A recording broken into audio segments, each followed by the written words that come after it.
Hello, hello, all you wonderful rotten scoundrels out there. How are you doing tonight? Well, I, for one, am okay. Moderately, almost moderately okay. As you know, I am Ed. Oh, I should have changed that to Ed because we're both the Rock Up Review. Or we are now. Yeah, yeah. But of course, you know the old man. Who do we already have in the chat? DC is here. Wheels is here. Good to see you, Wheels. Mr. Collins, how you doing, Mr. Collins? Hope you got your package okay. I believe you did.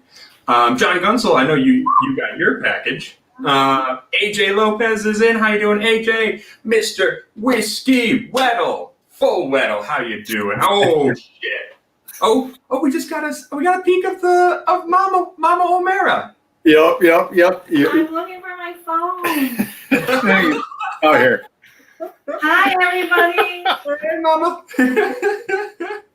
Okay, so we've already got two super chats. Mike Cook, pregame BFF, Beef Fizz Fund. Okay. And Jason Busey throwing down $150. What? Okay, now, the 150, what are you going to buy next to drink? For us. For us? Well, shit, I don't know. I mean, I've had my eye on some Middleton Barry Crockett for a minute now, but oh man, Jason, you crazy son of a bitch! I love you. Hey, that's awesome. So here's the thing: I had said at the beginning of this video, or before this video, that if we raised $100 in super chats, I would drink a Beef Fizz. He already hit $150. We're at $160 now. I said at $200, I drink a Beef Fizz made with Wyoming whiskey. So I guess I got to drink a Beef Fizz. I'm going to need a proper glass. Oh man, Jason, you crazy dude. That's nuts. Okay. Well, I'll drink it. And you're drinking this for money. I did not expect this to happen this early in the stream. I definitely thought this was going to be like an end of stream thing. So I'm not exactly prepared. I'm going to go get a rocks glass and a block of ice real quick. Dad, why don't you tell them what's going on with you? Well, people, I'm not drinking tonight because I kind of hurt my knee. Now, I moved my daughter twice last month because she had to come home from Madison, then she had to move into her new apartment and move out of here. So we actually moved her kind of like 3 times. No problems. Getting ready for the garage painting? No problems. But I take one refrigerator into the basement? Problems. So I tore up my MCL, which is kind of the opposite of the ACL, and it takes forever to heal. So they give you lots of good narcotic painkillers, though, which is wonderful. I love that. But yeah, when I drink, you can't have the narcotics, and when I drink, I get unstable. So I'm, doing the crutch thing and kind of gimping around, and Betty's making fun of me for being the old man. I have been making fun of you a little bit. I'm sorry, Pop. You guys, all right. So I guess we're doing this before we get to the actual topic of tonight's discussion. Beef Fizz is something Jason Busey turned me on to. This is, I guess it was found in some kind of old-timey cocktail recipe book from like 1970. And it calls for condensed beef stock, which I have right here. I made sure to get the condensed kind too. So, oh, that smells like dog food. Because I want to make sure I got the condensed version, not the regular version. I want to make sure I got the condensed beef stock, so I made sure to do that. It calls for condensed beef stock, lemon juice, which I'm using the artificial kind because that's how I am, and Canada Dry, or I'm using Canada Dry. It could be any Seltzer, ale. tonic water. Yeah, but this one's Canada Dry Bold, and if you haven't had Canada Dry Bold, it's actually a lot better than regular Canada Dry. Regular Canada Dry kind of sucks. Yeah. Eddie, yeah? can I tell you something? What are you going to tell me, Dad? Anything from the 70s is horrible. The cars were ugly. The hairdos were ugly. The fashion was ugly. The drinks were ugly. So why do you do this to yourself? Politics were even ugly. I know. It's bad. It's bad. Okay, so I don't actually remember. I think it's like a few like 4 ounces of beef stock. I think it was like an ounce of Canada Dry and an ounce of lemon juice. I think was the recipe. Let's hit the throbbing brain and see what they know. Yeah, I think that was it. I'll make sure. I can look it up real quick. Yeah, but Jason Busey has insisted I make this because he's terrible that way. And now I had a plan. Okay, 2 cans condensed beef broth, 1 cup chilled ginger ale, 2 tablespoons lemon juice. Okay, obviously we're not making it for a lot of people, so I'm just going to eyeball this. We're going to kind of just eyeball this. All right, now AJ remembers the 80s. I love that. Oh, I watched How to Drink make this. Oh, I forgot to say hi to Emily Chambers. Emily Chambers, check your email. I need your address to send you things. Check your email. I haven't heard from you. You have prizes.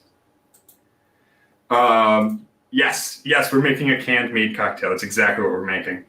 Okay, and then I watched How to Drink make this thing. And he said it smelled like dog food, and I thought he was probably exaggerating, but he wasn't. This really does smell like dog food. All right, we're gonna do like 1.5 ounces of this. Now, Eddie, you're gonna drink this tonight. Yep. Do you have all night to do it, or are you gonna just down it in one big fast? Jason Busey, stop it! Stop it, you crazy son of a bitch! All right, here's what I'll do. We're a penny shy of 200. A penny shy of 200. No, we can count that. That's close enough. That's close enough. This is a new one. But yeah, let's get some lemon juice in here. This is gonna be awful.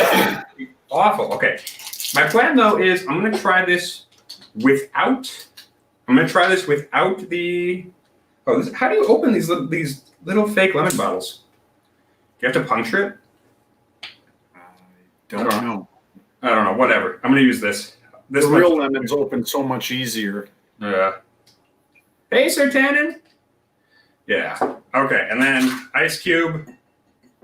All right, let's try it non-alcoholic first, and then we'll add Wyoming to it and see how it is. Which Wyoming are you adding? The bad Wyoming. That was the deal. Oh, if I made it, $200. Oh, that's already pretty. I didn't realize we had some of that left. Oh, we sure do. I can't kill it quite yet. I still need it for things.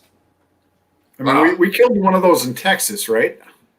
No, we killed the Scotch style in Texas. Oh, that's right. That's what we killed in Texas. Plinko. What is Plinko? I don't know if I've ever seen that episode. Oh, I'm sorry to hear that, Emily. That sucks. Well, I'm glad you made it. All right. Cheers, everybody. Beef fizz time.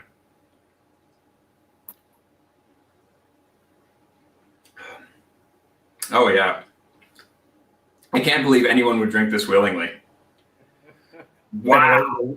Kind of like Malort. Well, the thing is, Malort, it just tastes like it's just bitter from the get-go. This goes from, it's salty, then you taste like a little bit of ginger ale and lemon juice, and then it's just rancid meat. It's just meat. It's just pure meat. And that's the thing. Mythical says fizzy. It's not fizzy. The bubbles got completely eaten up in there. There is no fizz whatsoever. Like the beef stock just ate it. Oh, that's bad. That's bad. All right, let's add some Wyoming to it. Where'd it go? Woo, woo. I gotta say, you're a better man than I am. Because I said I'd do it. So we might as well. Why do you say these things? I'm a daredevil. I'm a daredevil with my liver. It's what I do. It's what I do. I think it's from a 1970s cocktail book, Donner Pass. Whiskey Whittle! What are you doing? What are you doing? The 1 cent. He's got it covered.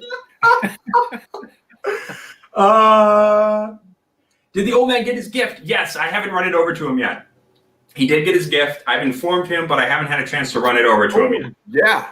Thank you. I can't wait. I was hoping you infused them like you did when we were down in Austin. But even if you didn't, they're going to be fine. Oh, yeah. Looking forward to them. Thank you. Oh, no. Oh, I just licked some off the spoon. It's chunky. It's chunky. Ah. Oh, that's bad. Oh. Oh, no. And Mike, no, it does not compare. There's, like, I've had meaty scotches, right? Like Ardbeg. Ardbeg's meaty. I'm trying to think, like, even some, like, Macallan's can be meaty. This is not that. This is, like, old salted boot leather, man. Oh, oh my God. And, like, there's little chunks of beef in there. Oh, the Wyoming makes it so much worse. All right. You were expecting better? Okay. Well, That's Wyoming, dude. Do a Malort float on top of it. We'll do a Malort float. Just because he said so. Just a little bit, because I'm not trying to kill myself tonight. Any more than I usually do. Ugh.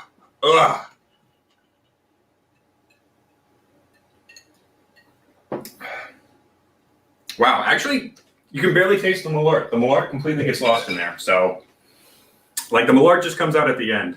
I guess that's a win. Yes, Jason, we are drinking the Beef Fizz. I said if we made $100 by the end of the stream, I would drink Beef Fizz. These idiots gave me $300 within the first 5 minutes. Oh, dude, I'm glad. I'm so glad you like it. Okay, I'm going to finish this by the end of the night, I promise. And it's not just a regular Beef Fizz either. This is a Beef Fizz with bad Wyoming whiskey and Malort in it. So that's what it is. All right. We really need to get on to the actual content of the stream now. Okay. First of all, it's been a while since we've had both of us on stream. So that's kind of exciting. Yeah. Unfortunately, you can't drink tonight, but yeah. Or for the next few days. Yeah. Hopefully you heal up quick. So I did want to talk about, we've got some new whiskeys coming out, some of which I think you'll be interested in, Pop. Hotel? So check this out. This is a new one that's coming out. So we're going to do a couple of news items first, then we'll talk about the main topic, the liquor store stuff. So this is Few Rye whiskey, but it's Few Immortal. So Few is taking their rye whiskey, and rather than proofing it down with water, they're proofing it down with oolong tea. Oh. Yeah, right? Sweet. Yeah, that could be a good combination. Isn't that's freaky. That's freaky, and I kind of dig it. I think they did a previous release kind of like this, where it was it was bourbon with cold brew coffee. Bourbon with cold brew coffee, but now they're doing rye and oolong tea. Apparently, I don't get the coffee thing, but I've had coffee beers. I could see it. Like, you think about Irish coffee. People love Irish coffee. Yeah, that's a little different. But apparently, like, proofing it down with the coffee was relatively subtle. So people are saying the Few, like this version, the oolong tea version, is probably going to be pretty subtle too. Oh, tea is subtle to begin with, so yeah. Yeah. So it could be a nice mellow mix, though. I know, right? That's what I was thinking. I was thinking that might come out really, really nice. Tea is water, but how does it qualify as whiskey? It's not. It's not. Until you put whiskey in it, yeah. It's rye whiskey proofed down with tea or whatever they have to call it. It's like whiskey specialty is its type. It's like, you know how the TTB basically lets you call anything whiskey as long as you can call it a whiskey specialty. That's kind of what it is.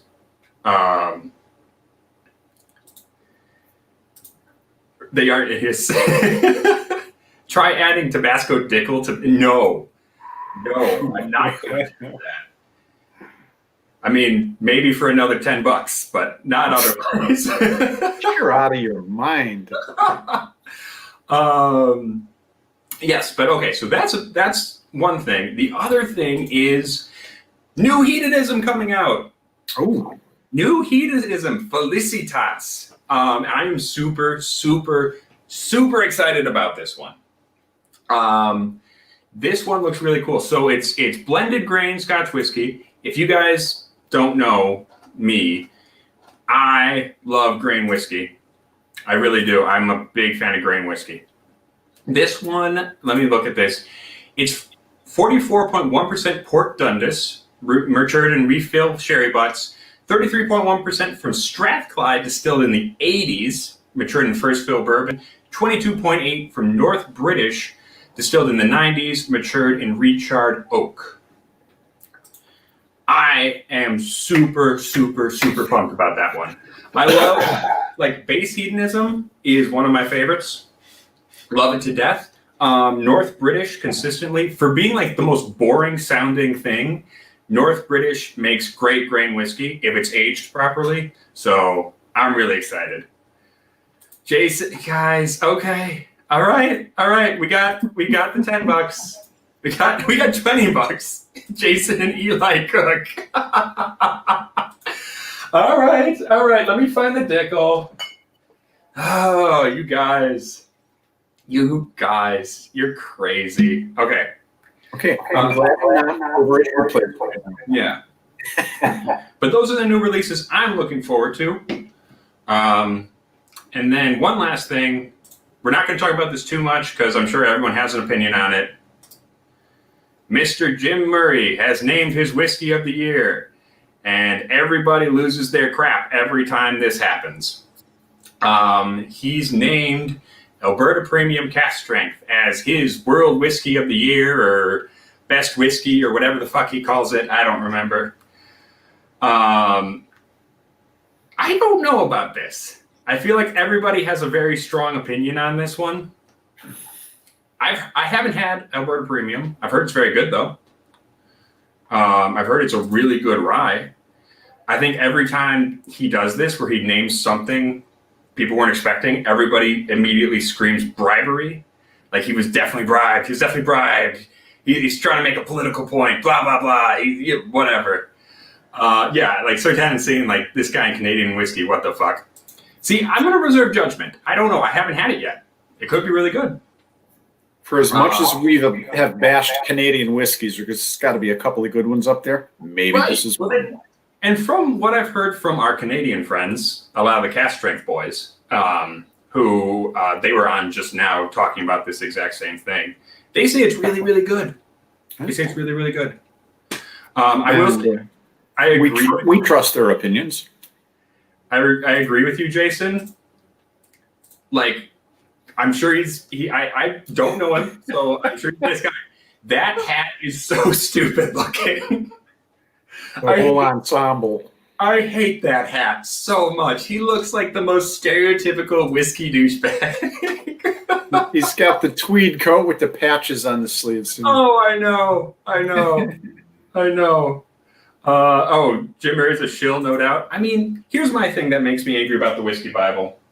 Is that, and this is not just limited to Jim Murray. I think this is something that's kind of going to come up with our discussion tonight about allocation and things being rare, is that anytime a whiskey wins an award, a lot of people suddenly go crazy for it. And suddenly you can't get it anywhere, right?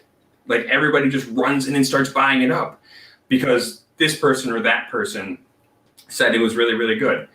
And I get it. Most people don't want to take flyers on a random bottle without knowing if someone else thought it was good. But why do we put so much weight on what this one dude says? You know, like everyone's palate is different. You might think this is complete shit when you get it, but because Jim Murray said XYZ, or because the San Francisco Spirit Awards said XYZ, everyone goes nuts, and then prices skyrocket, and you can't get something that was easy to get before. You know what I mean? But yeah, that's just me. Any opinions, Dad? Yeah, I was going to say he's probably been at this a whole lot longer and has probably worked his way up through the ranks. Whereas if you were to try to make a national recommendation for, the best whiskey in the country, it probably wouldn't stick. So people are probably going to listen to his opinion because he's been around. Yeah. He's got a name. I mean, that's true. That's true.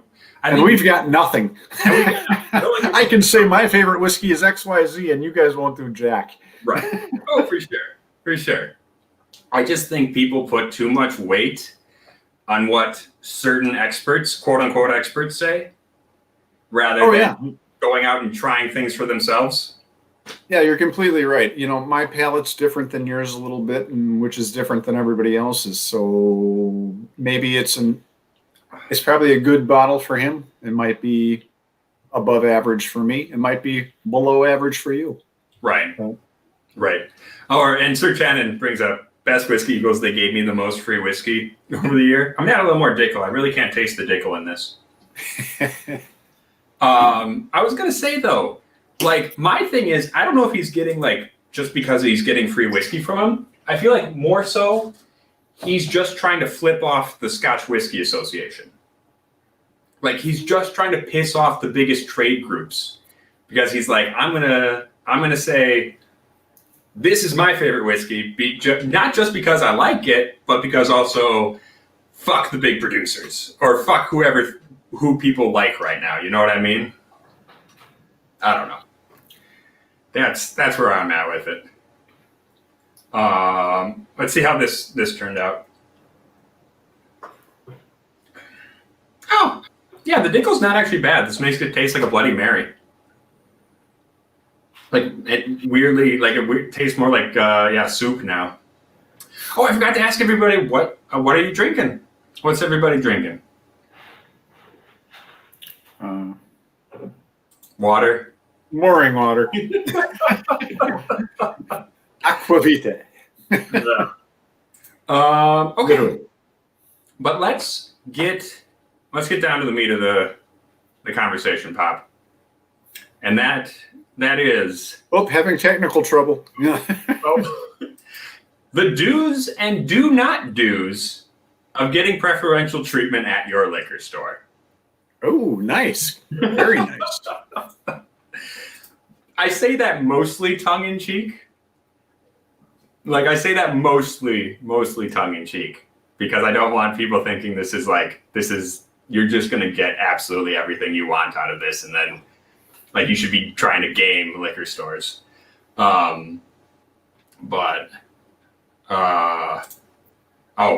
makes a good point.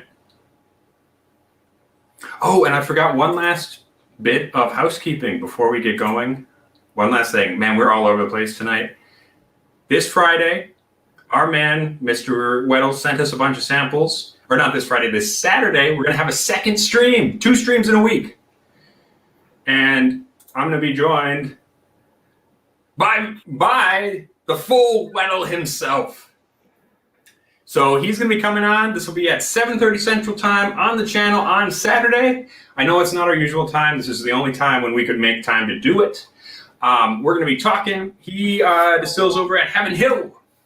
So we are going to be drinking a bunch of whiskey. He was generous enough to send over to me because he's an amazing dude. We're going to talk about things, talk about all of the stuff going on in the world and what he does over at Heaven Hill, and probably just drink a bunch of whiskey. So, yeah, that should be fun. So it's unlisted right now. I will make that public before the end of the night. So. Okay. But yeah, let's talk about liquor stores. Liquor stores are fun. Yeah. So I work over at a local liquor store here in Milwaukee. For the purposes of this discussion, I'm not going to say which one. I'm not going to get into. I don't want to get fired, right? I'm not trying to get fired, so I'm not going to talk about proprietary stuff like pricing, how we do our pricing and stuff like that. We're not going to get into the nitty gritty of that. We're not going to get into the nitty gritty of like, you know, just anything that they wouldn't want me saying in public, right? We're not going to do it. I like my job. I'd like to keep my job. Okay. Man, Collins, you're on a bunch of stuff. I love that pot still bourbon. We had that at Distill America. Pot still bourbon is excellent. So yeah. So I think the main thing a lot of people ask about when you think about liquor stores, and it seems like everybody these days is trying to get allocated bourbon, right? Like that's kind of the thing. Everybody is trying to get some sort of allocated bourbon. Blanton's is really the big one right now. Like everybody is trying to get Blanton's. It used to be Weller, actually. Oh, right. Weller kind of used to be the one everyone wanted. Then now it's more Blanton's. Every once in a while we get a lot like people looking for Pappy. Most people have figured out you can't get Pappy like at any time of the year, but we still get calls about that. But like I think for the most part that's what people are thinking about. Like they know they're trying to they want daily drinkers, right? But you get a lot of people who are just going store to store looking for unicorns, right? Or specific stuff that they are having a hard time getting. Jason says, don't get me started.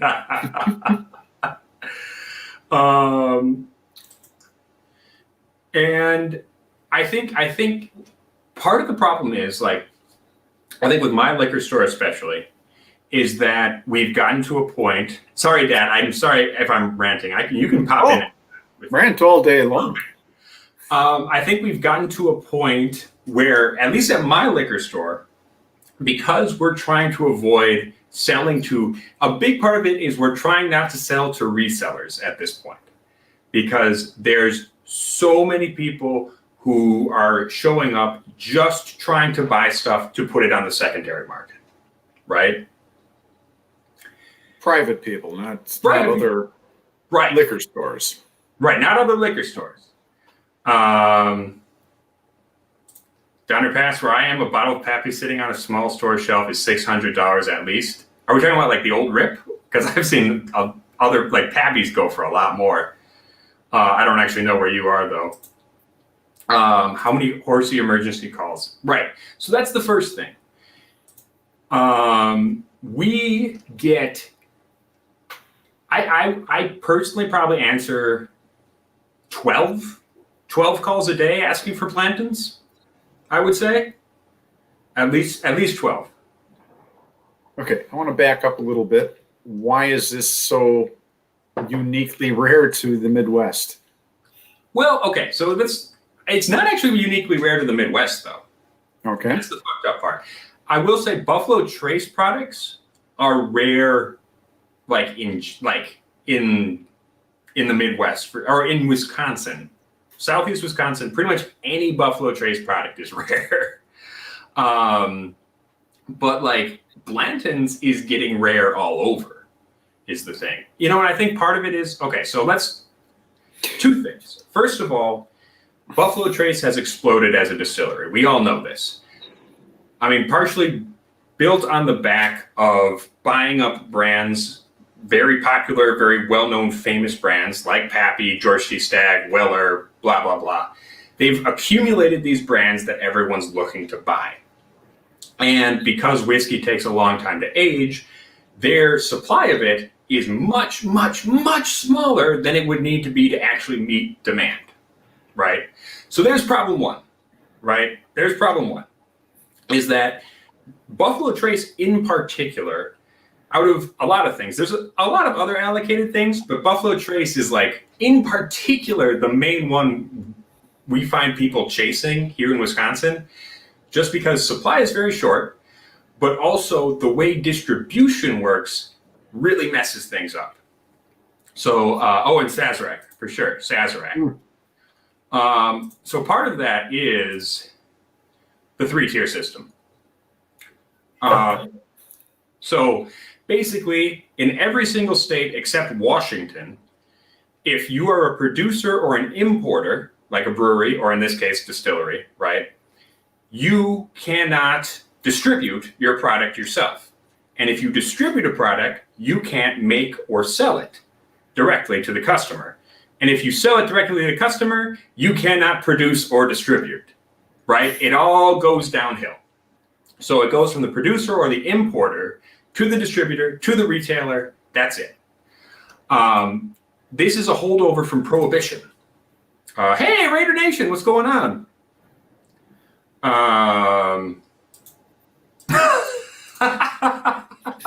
Your 5 bottles, but it's first come, first served. We'll talk about that. We'll talk about that in a minute. So basically, here in Wisconsin, for example, Milwaukee is what's called a tertiary market, right? So a primary market is somewhere like New York, Los Angeles, Las Vegas, certain places in Florida. Those are Chicago. Those are primary markets. They're the place where there's large amounts of people, and then they can move lots of stuff.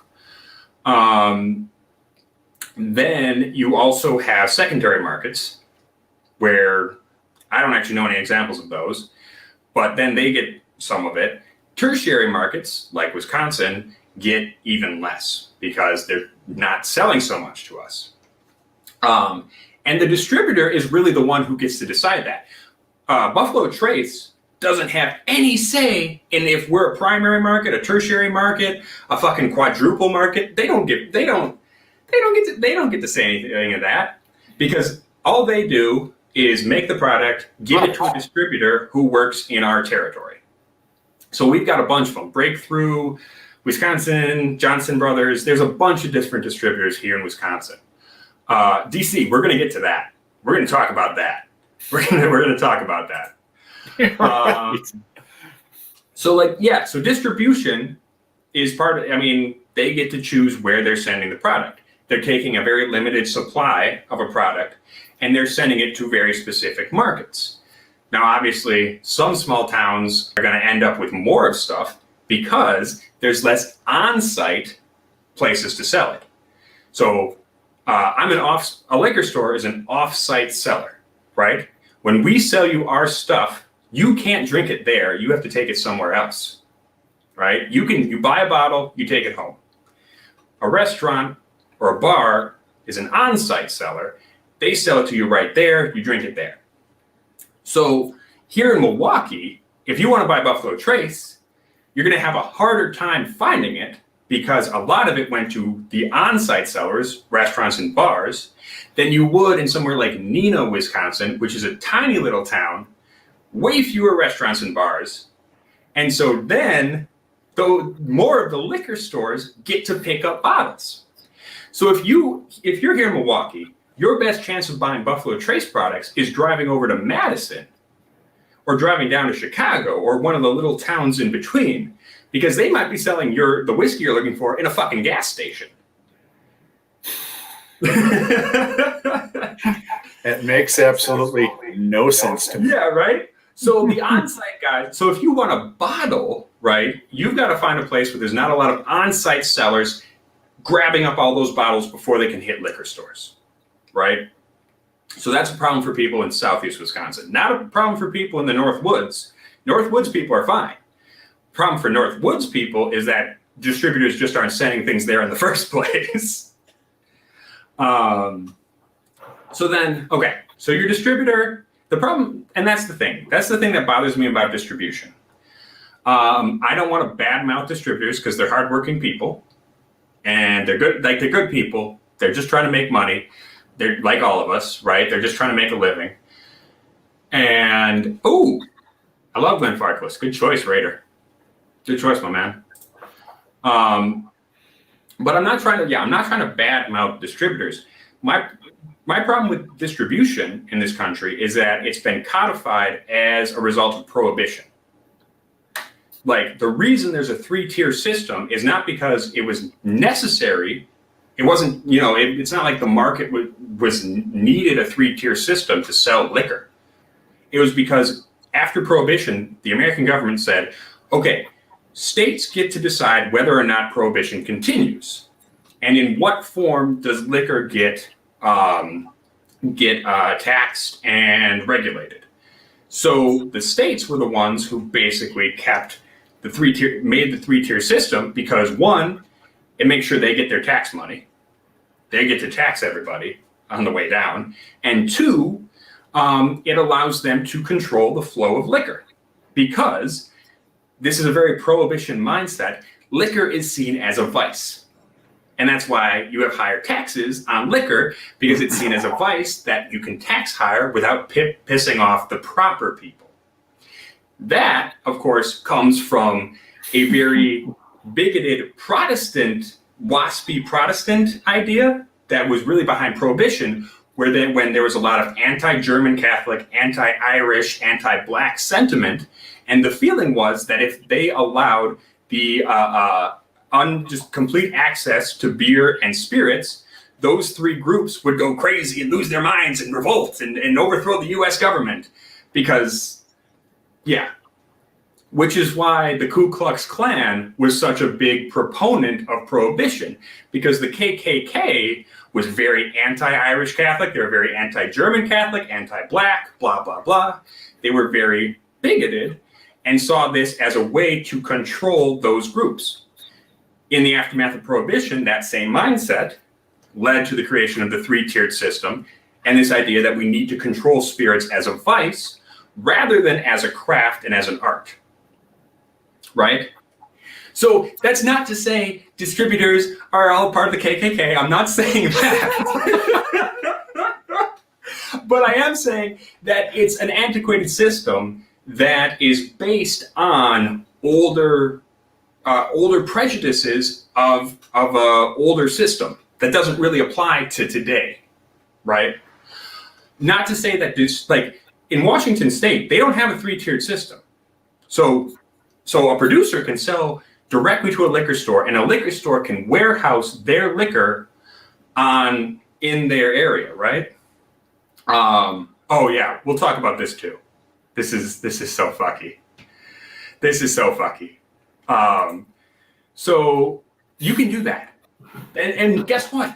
It didn't put distributors out of business. Distributors still exist in Washington State, because not every distillery or brewery has the money or time or inclination to do their own distribution. They'll still hire a distributor to sell their stuff, even though it's not legally mandated, right? So basically, my feeling is that if a distributor exists as a natural extension of the market, as they are a necessary part of the market to sell this stuff, and people want to hire someone to move their booze, great, that's fantastic. But at the same time, if it's a mandate based on antiquated prejudices, why does it still exist today? When it is clearly limiting the market and limiting especially small producers who are trying to sell their product directly to you. Wait, don't forget about the aliens. Okay, I gotta take a break. I just ranted for way too long. Yeah, you were definitely in the pulpit. But then, okay, let's get to I think, who was it? Diner Pass Whiskey makes a good point too, is that distributors are in a position where if you want to sell something people really want, right, they can tell you have to buy a certain amount of other product before you get to buy something to sell, that's allocated. Which, I mean, that's the thing. If I'm a distributor and I have control over a certain territory, and I'm the one who can sell this product, and I'm the only one who can sell this product in a territory. Oh, hey, Mike, Pop, you might want to put in some earbuds.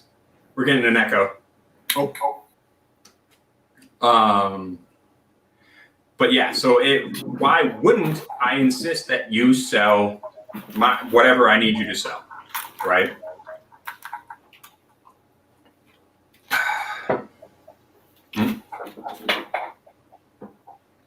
There we go. And then, okay, so that's the basic idea distribution-wise. But then let's talk about what some liquor stores are doing. Because people are saying, like, the only way to get certain products is to have a relationship with your liquor store. And it's true. And I think that bothers people. Like, why wouldn't we have... Oh, you okay? I was just going to say I don't mind wearing knee pads once in a while to get what I need. Right. I think so too. This is why I'm never going to get hired on by a distributor, because they're going to see this video and they're going to fucking tell me to go fuck myself. No, we did not have a Weller foolproof pick. We don't get any Weller. We don't have shit from Weller.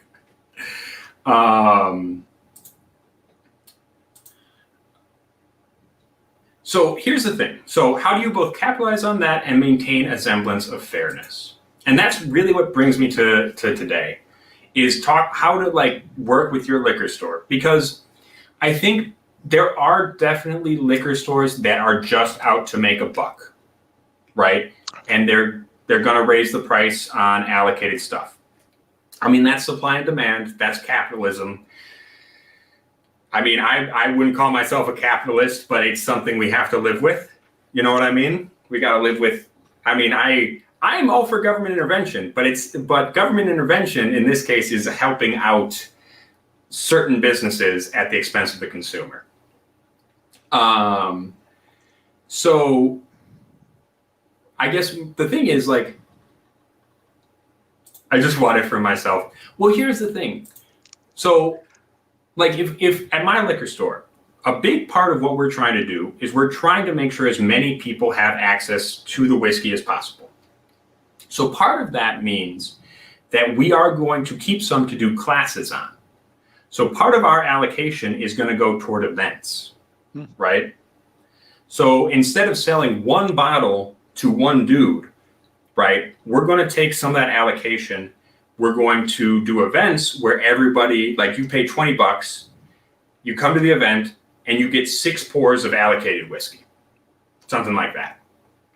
Or there's the after work parties where you guys take a bottle and it's 4 guys and just suck it all up. Well, that's the other thing. Like, at my liquor store, we are not allowed to buy allocated whiskey. Oh, okay, good. We're not allowed. So if we get, like, Elijah Craig Toasted Barrel, like, if that, we, like, think about this, like, again, I'm not going to say exact numbers because then everyone's going to go nuts. But, like, liquor stores in this exact area, in this approximate area, got 3 bottles, right? If Ray's gets 3 bottles, no employee is going home with one. Nobody. And that doesn't matter if you're the spirits director or if you're, you know, the clerk, right? Oh, good point. That's actually something. Erica is allowed to, but she has to pay full price. She doesn't get the employee discount. So we're not allowed. Like, when it comes to beer, if we want to buy, like, some sort of beer that's a little bit more rare, yeah, we can buy some beer. That's okay. But when it comes to allocated whiskey, there's a hard rule. You ask first. You have to ask the spirit director first if you want to buy that. And if he says no, it's too allocated, no, then you never get to see a bottle. That goes to the customer. But, oh, dude, Richie, you don't have to muster up anything, my man. I'm just glad to have you here, dude. Like, I appreciate it. Like, don't get me wrong. Totally appreciate it. That's awesome. But don't feel like you got to muster up anything big. dude, you're super appreciated. So yeah, but then here's the thing: like if you just call our store, if you just call our store and go, hey, do you have any Blantons? The clerks at the front have been told to say no. We're just gonna say no. And if you just walk into the store off the street and you say something like, oh, I need that E.H. Taylor. I know you got some in the back. Give me some of that E.H. Taylor. We're going to say, well, we don't have anything to sell. Reason being is resellers and the secondary market. So, we as a liquor store are actively trying to avoid selling to people who put stuff on the secondary market. How do you tell who those people are? Good question. So it's never going to be perfect. It's never going to be perfect. Like we're never ever going to know every single person. But generally, here's why cultivating a relationship with your local liquor store is so important. Is because if you're coming in and buying regular stuff, you're a consistent customer. You're coming in and just buying, whatever you drink day to day, right? And you're just there, you're talking it up, you're hanging out with us, we're going to trust you, right? It's not like we give preferential treatment to people who we know aren't going to go around and sell it at 300% on the secondary. It's not like we're just helping out our buddies. But if somebody wants to come in and they're buying consistently, they're hanging out with us, they're talking about whiskey, they want to hang out and just, shoot the shit, that's fantastic. If we know you, we know your name, we know who you are, awesome. If you're coming in and you're buying just your regular Elijah Craigs, great. When you come in, we're going to know that you love Elijah Craig, and maybe we're going to be able to get you that toasted barrel, right? Because we know you've been drinking Elijah Craig. We know that you know your shit, and then that's why we're going to want to get it for you, because you're good people. But if you're one of these guys who comes in, who they're shipment chasers, right? And we know these guys. We know the guys who are coming in, chasing the shipment, watching the shelves. They come in, they do a quick tour around the whiskey aisle. They hit the front. They say, "Where's your allocated stuff?" And then they walk out. That motherfucker ain't getting shit. Because that motherfucker, that's the behavior we're looking for somebody who's going to turn around and sell some stuff. Like, if you're a consistent customer who just obviously loves whiskey, then we're more likely to find some stuff for you. Okay, Eddie, I got to ask. Is this consistent across all liquor stores? Absolutely not. I was just going to say, because if I walk into my local liquor barn, I don't get treated like that at all. DC, that doesn't happen so much in Wisconsin. I know it happens other places. Certainly, that's true of Pappy in Wisconsin, but not so much other product. No, that's not true of other liquor stores. I would say, here's my thing. Big box stores are going to be more fair just because they have like a standard. They have a written standard, right? Where they are, they have things they have to do.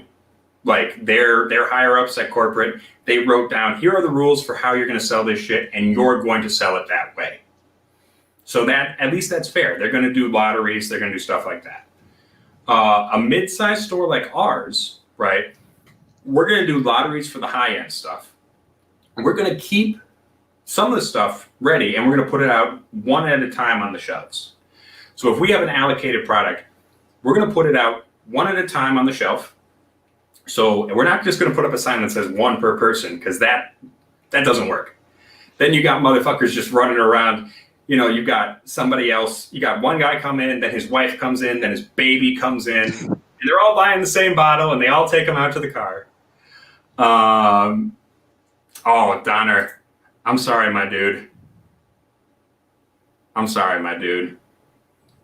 A lot of love for you guys out in California and Oregon right now and Seattle. That stuff sucks, man. But like, so we put stuff out one at a time, and we rotate the stock. So if we put out a Henry McKenna 10 one day, once that sells, then we're going to put out whatever, the Blantons the next day, and we're going to rotate that stock consistently. It's not going to be the same stuff every day. It's not going to always be in the same, the same bottles, because we're going to try to make sure that people who are buying it aren't just coming in because, oh, I heard about this bottle. I'm going to run in, buy up all the stock I can and sell it. Right. So we're trying to make sure that people who are getting the bottles are actually drinking them and enjoying them. They came in, they saw the bottle, they liked it, blah, blah, blah. Or, if they're a person we know, a good person, a person we trust, then if we do have something they're interested in, we'll put that stuff out there.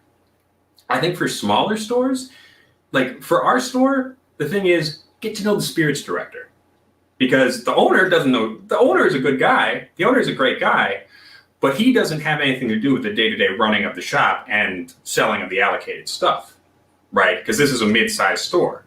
You're not going to get to meet the owner. But in a small-sized store, you can go talk to the owner directly. You can get to know him. You can kind of talk to him. You can kind of figure stuff out.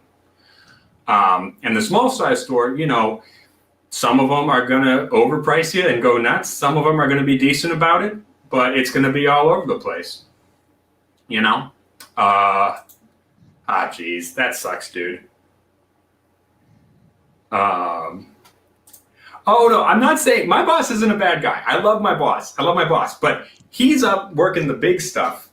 The spirits director is really the one you want to talk to. That's the guy you want to talk to and get to know, because he's gonna be the one to help you out.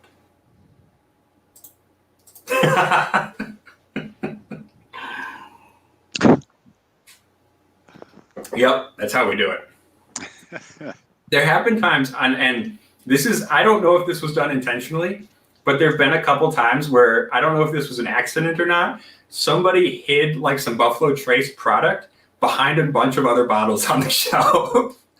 And somebody found it and it was like, oh, hey, look at that. Right. I think that was a mistake, though. Eddie, I got to ask, your regular loyal customers, do you tip them off when you do have these allocated bottles? I mean, that's not really my call. Okay. That's really more of the spirit director's call, right? Because his job is to make sure as many people get access to that as possible, right? So if he's got a bunch of bottles that he's going to do an event for, where people are going to get to try a series of whiskeys, he's not going to let those go out the door no matter what. If he's got a couple extra sitting around where he can let some go to people who he knows aren't going to flip them, then yeah. And sometimes you'll come in, and if you seem like a decent dude and we've never met you before, you walk on in the door, we'll let you walk out with something. We had a couple bottles of E.H. Taylor the other day. We had 2 bottles. A couple people came in, nice guys, a couple of young dudes who just seemed like they were really into whiskey. There you go. Okay, have a couple. Here's the only E.H. Taylor we have in the entire house. But we trust you because you seem like decent dudes. Please don't resell it. Okay. I asked this question because if I had a son working at a liquor store and they got some really good stuff that, I might enjoy, it would be nice to get a call. Still waiting. I don't think there's quite. I think that would fall under the nepotism clause. Oh yeah, big time. John Dinwiddie says there's just anything from BT. Yeah, BT has gotten ridiculous. Buffalo Trace has gotten ridiculous. Just base Buffalo Trace. And it's getting to the point where Old Charter, and here's the thing, at the end of the day, this is a capitalist enterprise. I get that. So like the fact that Old Charter is made by Buffalo Trace, we've kind of leaned into, and it's like, hey, it's a Buffalo Trace product. You want to buy some Old Charter? You know? If they resell Blacklist them, yeah. And here's the thing: we are on the Wisconsin bourbon groups. Like we monitor that shit. I mean, I'm obviously there, but like other people are too, and we're keeping an eye on that. I mean, but that's the thing. Not all liquor stores are. There are some liquor stores who have special agreements with known resellers, and as soon as that shit hits the dock, it goes out the door to this reseller because they know they can sell it at a higher price to the reseller because the reseller is just going to turn around and make a profit himself. It's a guaranteed profit. It's just the worst. Am I allowed to buy the hard to get bottles? No. The only time I'm allowed to buy the hard to get bottles is if everyone else has gotten the opportunity first. So like we had an Eagle Rare barrel pick a while back, and like their lines were out the fucking door, right? And so once everybody else who had a ticket got their bottle, then I got a bottle that was still around. I mean, but other than that, no. Like it is only if the spirit director has sold it to everyone else who wants one, then we get the opportunity. Like I think we got Glendronach 15 in a few months ago. That was when we couldn't get Glendronach 15 to save our lives. We had 3 bottles, and the spirits director came down to me and another dude who really loved whiskey, and he was like, "You don't get one of these. Don't take it off the shelf. Don't put it on your tab. It's not for you." And now, of course, we've gotten Glendronach quite a bit more. We've got a few on the shelf now. So now that it's freely available, now we can buy some. So, yeah. DC, does Wisconsin deal with state minimums? No, I don't think so. If I'm thinking of what I'm thinking of, no, I don't think so. But yeah, so that's liquor store stuff. Oh, one other thing. So I was just thinking about this. Something that pisses off liquor store clerks. Here's the thing. If you come into a store and you want to get in good with your local liquor store clerks, don't start telling them about all the bottles you found somewhere else. No, like, and here's my thing. If someone comes in and wants to talk about whiskey, I don't care where they bought it, right? I don't give a shit. Like, if you just want to talk about the whiskey, that's awesome. Like, I love this Knob Creek 15. It's so good. It's so nutty. It's blah, blah, blah. It's this, that, the other thing. But if you just come in and tell me, oh, I got Knob Creek 15 at this other store, I don't care. Like, I don't care. It's just annoying. You know what I mean? Cohen, yeah. Oh, my bad. I think I just blocked Cohen. That's not what I meant to do. Cohen, I'm sorry. I'm so sorry, Cohen. Shit. I was trying to click your comment and I accidentally blocked you. Oh, shit. Cohen, I'll fix that. I'll fix that after the stream. I'm so sorry. But yeah, Scotch for Dummies is going on. So we'll keep going. As long as people have questions, I'll keep going at least. I don't know if the old man wants to get on out of here. But yeah, I got to get some ice on my knee. Okay. Well, I'll keep going as long as people And have I've got to ask you, you said one thing, don't ask the store clerk. I've heard you go through a litany of about 50 things that you might want to enlighten these people with. There's plenty of funny stuff that these people do to you that you don't like. Yeah. Honestly, I gotta say, like, honestly, whiskey people aren't that bad. I will say, like, resellers and bourbon hunters are starting to get as bad as wine people, though. Wine people used to be the fucking worst. Just so fucking annoying and pretentious. some of the bourbon hunters are getting to that point with their pretentiousness. So yeah, that's getting a little annoying. But yeah. Honestly, whiskey people are still pretty decent. They're not so bad yet. But the thing is, any clerk is going to start to get annoyed if they get 50 calls about the same fucking thing every day. You know what I mean? Oh yeah. And Cohen, if you're still watching, I'm so sorry. I want to fix this. How do I fix this? I'm so sorry, Cohen. Oh no, I feel so bad. I didn't mean to. I feel like I shot my puppy. DC, great question.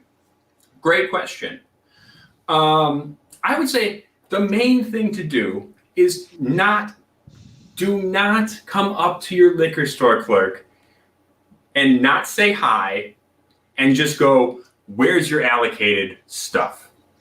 We get so many questions like that every day. Like, I know you probably want to get a bottle. That's totally cool. And I don't have a problem with you asking about it, but at least like acknowledge your liquor clerk as a person. Like say hello, how you doing, whatever the fuck it is, and then just nicely ask for it. We get so many people who just come up and be like, "Where's your fucking shit? Give me your fucking shit." And I know none of you guys are like that because you're all wonderful, decent people. But yeah, we get a lot of that. And it drives us crazy. John Dimwitty, you are people. We're the Rot Gut Review. Well, I gotta go. Eddie, Okay. good Okay, seeing Pop. you, Love talking ya. to you. Everybody, thank you for joining, and I'll be back. Andrew Buchanan, I think that's a great way to put it. Like, yeah, strike up a conversation. Just say, "Hey, is there anything interesting in?" Because that gives them the option to tell you about what they think is cool and what new stuff hit the door, without them feeling pressured to find the allocated shit for you. Because if it's a store like mine, where if you start asking for the allocated shit right away, that's an alarm bell for us. So treat people like people. Yeah, please, we would appreciate it. Yeah, I mean, that's the thing, common decency. I think you can tell a lot about a person depending on how they treat their service workers, right? You can tell a lot about a person. Yeah, just give me all the whiskey. Thank you, Kyoko. And that's the thing. Like, nobody, like, your workers are going to they have to be nice to you. They have to be nice to you, and they're going to be nice to you, and they're going to be patient because they want to do good service and do a good job. And even if they don't want to do a good job, they want to keep their job at least. So it's like they're in a bad position. Like, if you're an asshole to them, they can't be an asshole back because that's what they're paid to do. Right? Especially right now. Oh, and actually, Don Holland makes a good point. Their workers are essential. Especially right now. If someone is working like face-to-face in a liquor store, they're taking a risk right now to get you your fucking liquor. Right? They're working hard in a pandemic when who knows what the fuck else is going on, and there's a rampant disease to get you your liquor. And I get a lot of people, like, luckily it's calmed down. Most people aren't assholes anymore. But at the start of the pandemic, people would lose their shit at us about, like, pandemic control shit. And listen, I'm for pandemic control. I'm for lockdowns. I'm for all that shit. You can fucking get mad at me if you want. But, like, at the end of the day, most of these people don't make the decisions about masks and taking cash and social distancing. That's something their boss or the city or the state told them to do. So if they ask you to put on a mask or stand 6 feet away, it's not because they're trying to like violate your rights. It's because that's their fucking job. Don't be an asshole to them. They didn't make that choice, you know?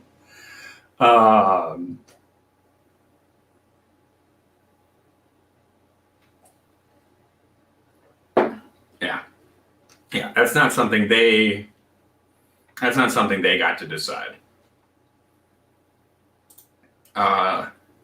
Just show some decency and treat them like a person, not a pappy vending machine. Exactly.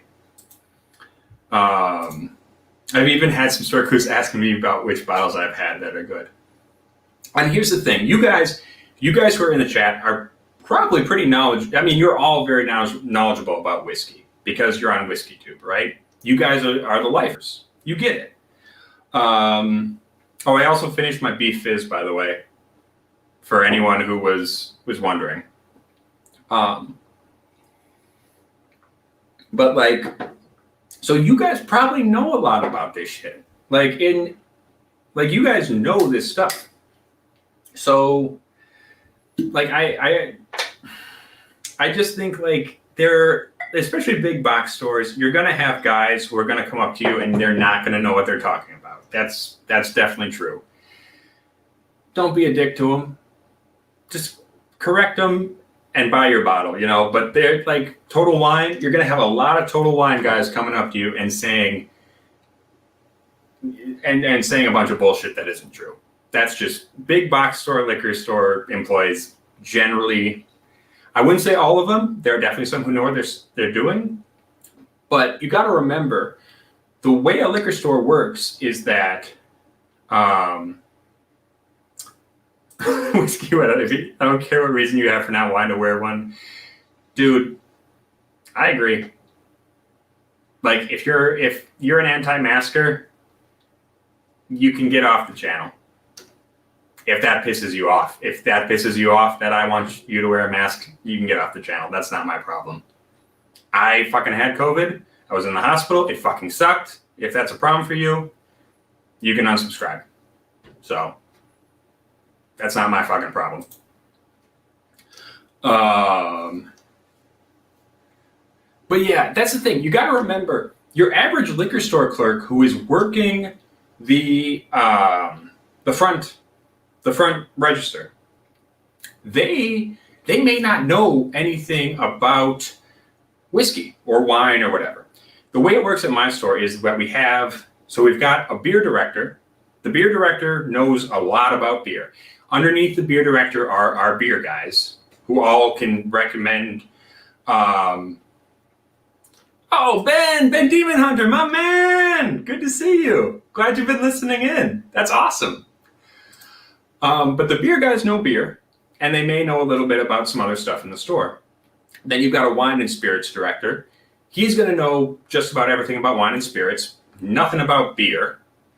And then underneath him are guys who are going to work the floor. So I'm going to work the floor. We've got a guy who's whiskey and rum. He's going to work the floor. We've got a guy who does mixology and wine. Those guys are going to be your guys who are going to give you recommendations. The average clerk, it was not hired because they really know spirits or they really know wine or they really know beer. The average clerk was hired because they can work a register. And that's nothing against them. Nothing against them. But if you look at them and you're like, hey, can you please give me advice about this particular whiskey? They may not know. Their job is not to know whiskey. Their job is to get customers in, get them out, have a good day, sir. Make it as easy and painless as possible for them. So, yeah, don't be mad at clerks. Clerks are just there to do a job. I get it. It's weird if the guy is more ignorant of whiskey than you. I get it. But, their job was not to know whiskey. Their job is to stock that shit.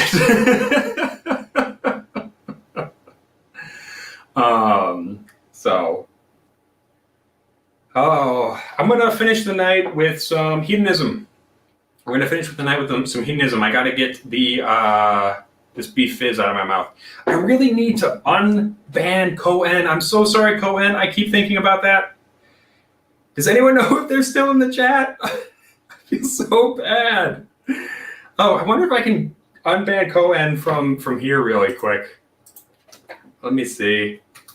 I wonder if I can do it from here. I feel so bad about that. That was totally on accident. StreamYard puts like that little button rather close to the what do you call it? I don't even know where to go to unban a person. Honestly, God, I'm a bad YouTuber. I'm a terrible YouTuber. Hey, Dram Bam, thank you, Bam. Thank you for coming in. Oh, Whiskey Weddle. Right, there you go. Exactly. And that's what we do. If we don't know about something, we're going to call for someone else to do it. We do that all the time. Like if someone asks me a wine question, I immediately hop on the radio and get somebody else.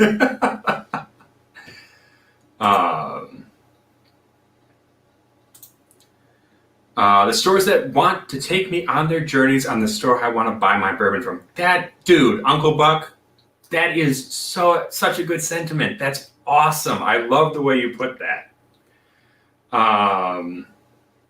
That's really awesome.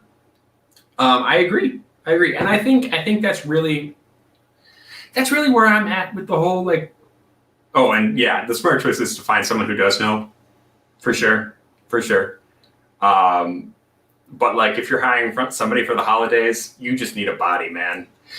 Though to be fair, our liquor store is pretty good because we hire, like even if you work the register, 2 of our register people are either we're managers at like for a wine company, like a wine distributor, or the head waiter at a restaurant that specializes in wine. Like our beer guys are bartenders from local like craft, like high-end bars. I'm on the register, but I know whiskey. Like we do a good job of trying to get people who know their shit. But people don't know every aspect. People are specialized. It's kind of a you're either a master, jack of all trades, master of none, right? That's the thing. A lot of like for us, we hire people who are specialized in one area, but they really don't know every single area. So yeah.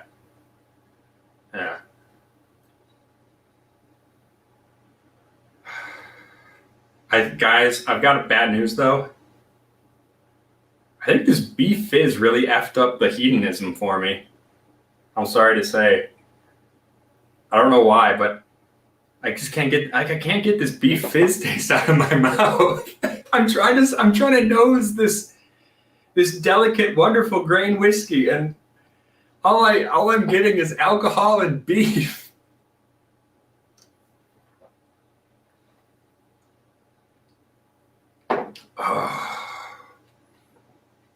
Yeah. I am excited for that Felicitas though. Or Felicitas? I don't know how you say it.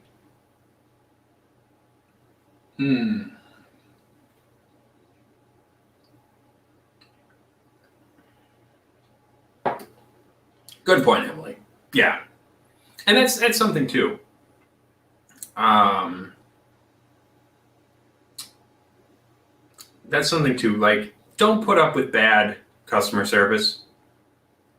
Don't put up with bad customer service. If they're not being decent to you, like as much as I ask customers to be decent to us, also, if your people are dicks, if the liquor store you go to are dickholes, don't go there. If they're not happy to sell you stuff, don't go there because I don't care if they've got good prices or if they're able to get allocated stuff in. Don't be lousy to customers. Even if they're assholes, don't be lousy. We've got some suggestions. High proof bourbon, Wee Beastie. We could do a Wee Beastie. That's pretty good. Oogie. I've got no Oogie and I've got Kelpie. I've got Kelpie right now.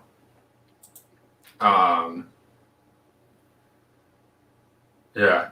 Does our distributor come in every week on the same day? For the most part. Yeah. Yeah. Yeah, I can't remember off the top of my head who comes when, but like Mondays are big for wine, Wednesdays are big for beer. Yeah, and that's the thing. Our merchandisers are in 2 or 3 times a week, so distributors are there, and they're hardworking motherfuckers. They're good people. Don't get me wrong. And the problem I have is not with distribution, the workers or even the higher ups. It's just the institution itself. You know what I mean? All right. People are saying Wee Beastie. All right. We can do a little Wee Beastie. We can do a little Wee Beastie. Oh, where did I tuck that away? There it is. I see it. I'm getting our scotch shelf is getting a little packed.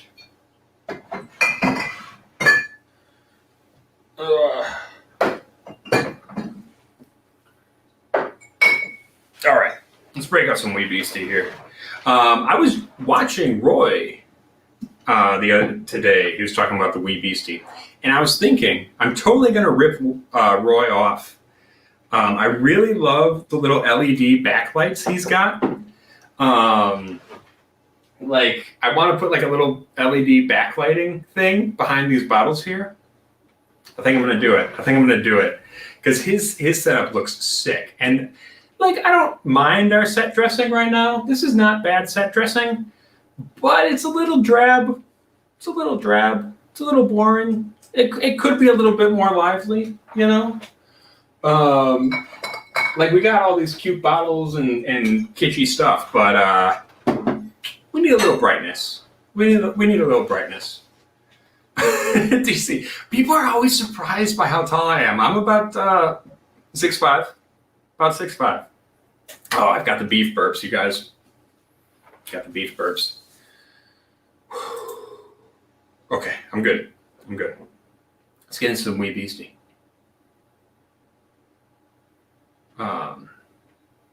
Oh, for sure. That's the problem. If people are gonna be dicks, there's no reason to buy from them. Like there's this little taco hut over on the east side, but every time I went there, the guy was so angry at me, like just unnecessarily mean. So we just stopped going there. It's like, don't be a dick. Like you make great tacos, but I don't want to go there and get yelled at because I didn't order right. Need a Hooters bourbon on that shelf? I don't know Hooters bourbon. Oh, yeah, no, this is actually clearing that beef fizz out of my mouth really well. I haven't even tasted it yet.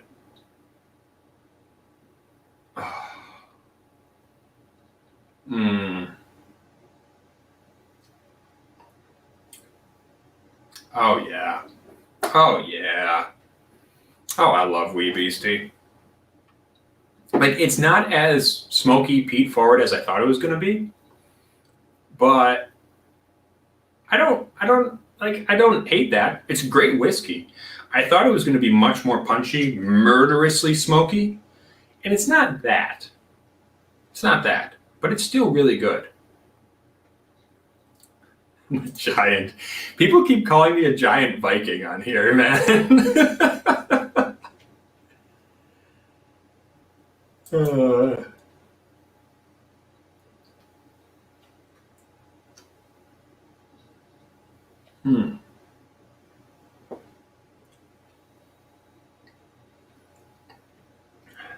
Yeah, the crazy thing about this one is that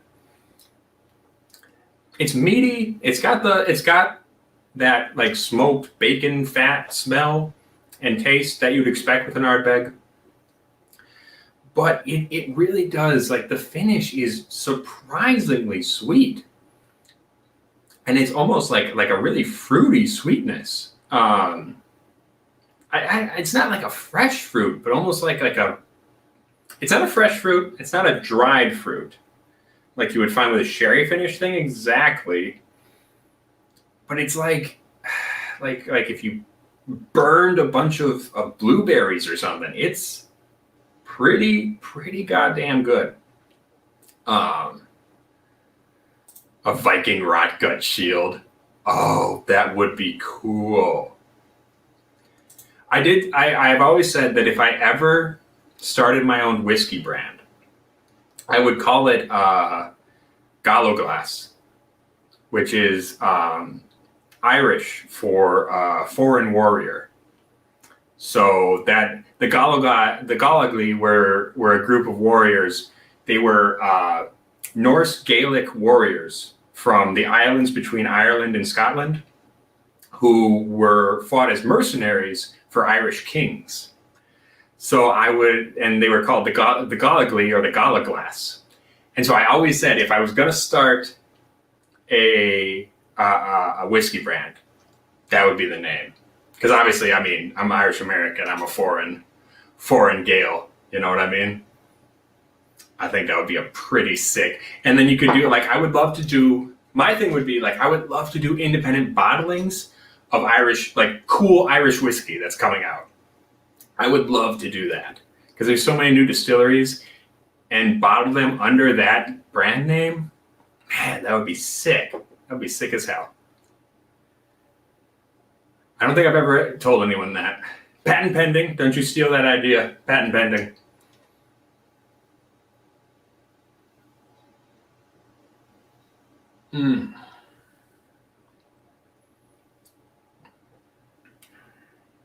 Yeah, man. This Wee Beastie is really good. I do think it's way more approachable than a lot of the Ardbeg. A lot of the Ardbeg line. I think it's like that kind of berry note makes it really nice. And I feel like it's for people who may not like really heavily peated stuff. I think this is like weirdly enough for a super young Ardbeg. This is actually a really good entry point. Maybe more so than Ardbeg 10. Which, well, Ardbeg 10 is pretty hardcore, I will say overall. But like you would expect, since this is younger, you'd expect this to kick a lot more ass. Again, Glass, a subsidiary of Highland Park. It is. I know. I agree. It's not as full. It isn't as full-bodied as some of the other Ardbegs. That's true. I mean, Supernova 19 is still my favorite Ardbeg by far. No doubt. But yeah, this is not bad, and especially for the price, because I picked this up for 45-ish, I think. What is the Beastie proof? 47.4. Or what is it? Well, that's ABV, so what's proof on that? 94.8. 94.8. Right?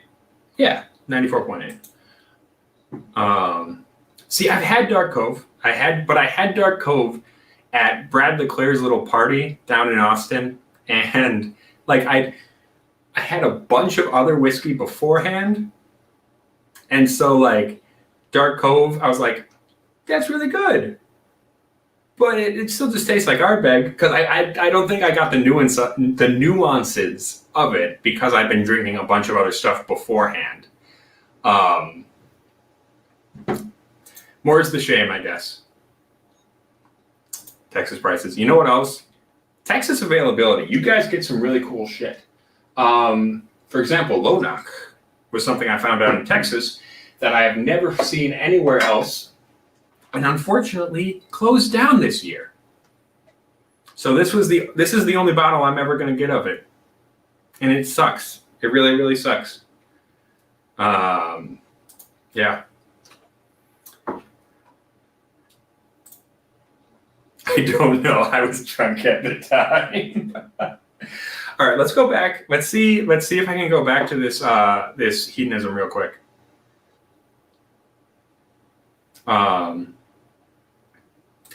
Well, you know what? I kind of drum was bad on the first pour. The neck pour of drum was really rough. Like for sure. But once it opened up, I really liked it. So yeah. The only Ardbeg I don't think I've liked so much was black.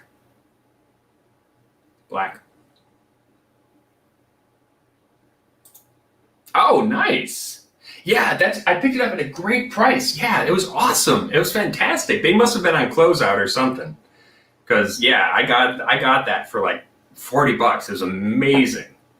That's the Mortlock 19. I love that bottle. I love that bottle so much. Yeah, that'll do it. If you don't like bananas, you're not gonna like. Oh, I'm sorry. Yes, AJ Lopez is right. Black. Oh yeah. Did you like that? Have you tried it yet? I hope you liked it. I'm a big fan of Mortlock. I don't think Mortlock gets enough love. I really don't. I think Mortlock is really, really good, and I feel like I started out as such a Macallan fanboy. I really loved Macallan, and then and I still like Macallan, but I'm not as much of a fanboy of it as I used to be. Mostly because I've found other things that are cheaper that give me that really sherried, sulfury note without the ridiculous price tag. I think Macallan has, and this was something I think we talked about on the Whiskey Crusaders stream. I went on a lot of rants on the Whiskey Crusaders stream. I'm sorry about that. Matt, if you're still in the chat, I'm sorry, because when I've been drinking, I tend to be very effusive and make a lot of points about things.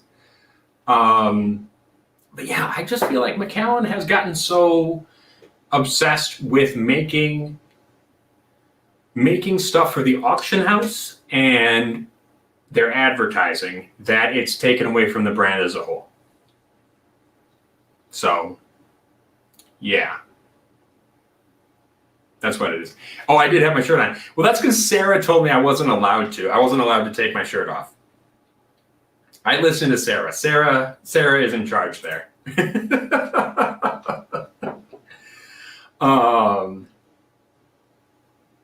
Oh, this is so much better. Okay, now that I've had the Ardbeg, coming back to hedonism is a lot better.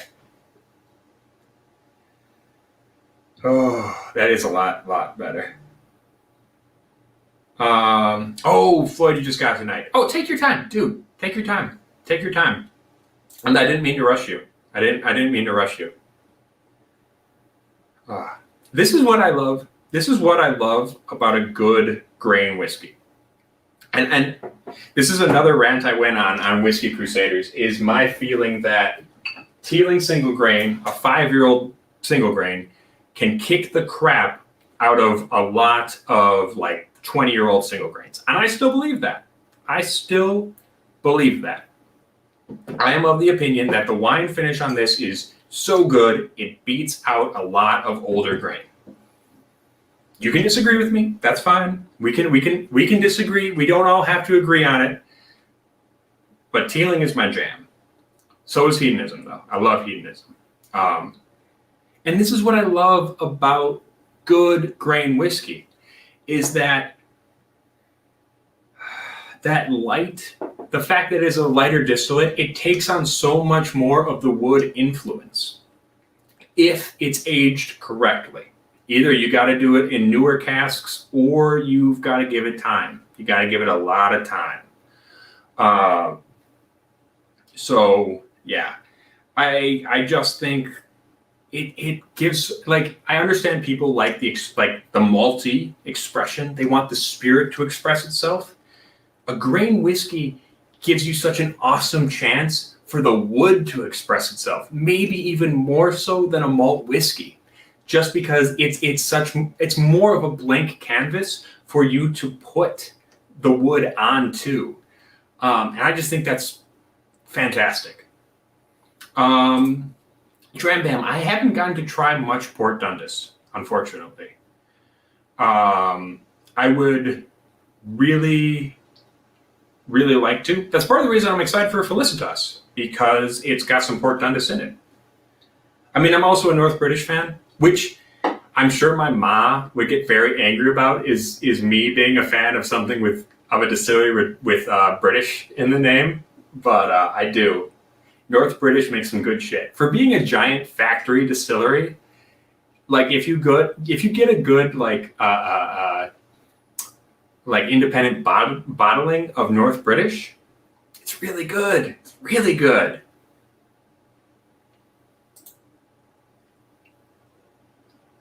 Richie Z, it says keep the laugh going. Listen, I've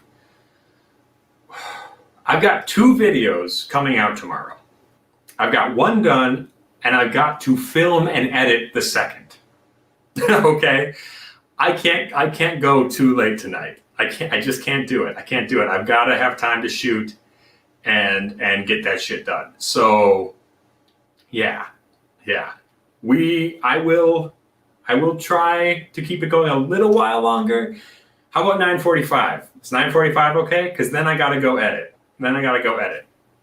Also, if you haven't subscribed to the channel, please do. We've got videos. We got 2 videos coming out tomorrow. One of them's kind of a joke. One of them's for real. So, well, they're both kind of jokes. This is the Rock Gut review after all. Everything's a joke here. Hey, Food Quig. Good to see you, Quig. How are you, my man? Gervin, I love that Gervin. Or Gervan, however you say it.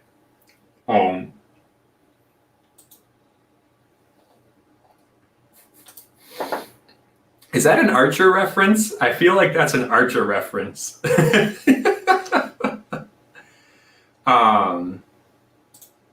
Cole George, what Balconeses have you had?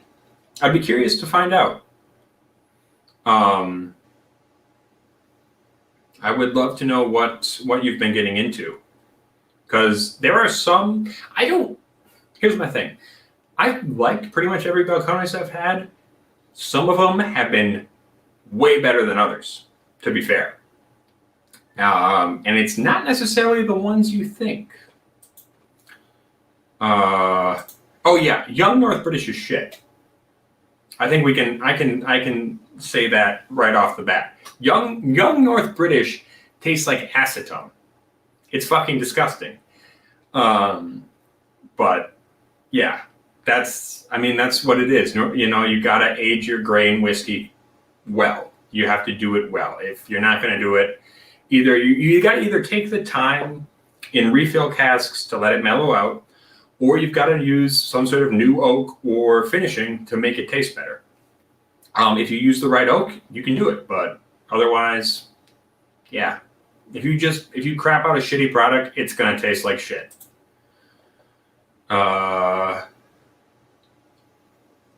Cole George, pot still bourbon and Texas rye. Interesting, because those were going to be the 2 I was going to say I liked the most. Yeah, okay, that's interesting. I mean, hey, everyone's different though. Everyone's got a different palate, for sure. So yeah, I like pot still more than their malt, which is crazy because I usually don't like bourbon that much. Usually I go straight for that malt, but that's me, man. That's me. Froke is really good. Froke is fantastic. DC, no, I don't have Dickel #1. That's the corn whiskey, right? Because I don't know. I haven't picked that one up. Oh, Mr. Collins disagrees with me. He thinks the pot still is meh. That's fair. I really love the pot still. I really do. It's I don't know, it's big and flavorful and fruity and tannic at the same time. Yeah. I will say, for complexity though, Hechiceros was crazy. That was Balcones, right? Hechiceros, I'm pretty sure. Pretty sure. I don't remember. And then I'm trying to think of, because it was Hechiceros and Brujeria were balcones. I'm pretty sure. Can't remember. Somebody help me out in the chat. I'm having a brain fart. And then what else did I like from them? Oh, Cast Strength Rye was fucking amazing. Now, here's the thing. I love rye. Everybody knows it. I fucking love rye. So it's not like I might be a little bit biased. But yeah. But it's not even a rye that tastes like a regular rye. It's bonkers. It's crazy. Oh,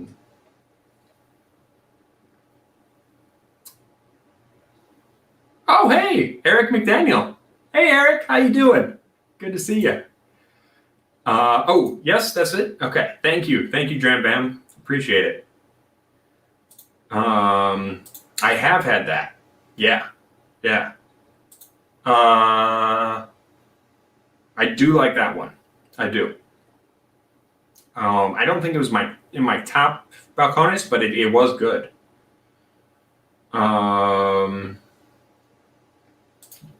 John Dinwiddie, what's the worst rye I've ever had? You know, there's two. Let's see if we have it. This one's pretty shit right here, unfortunately. This is Defiant Rye Whiskey. Let's see if I can get this to focus. Come on, there you go. So this is Defiant Rye. This is the Defiant from Catskill Whiskey Company, not to be confused with Defiant Whiskey Company. Two different companies. This one is, and actually, to be fair, the second one, where was it? Hold on. I think I still have it.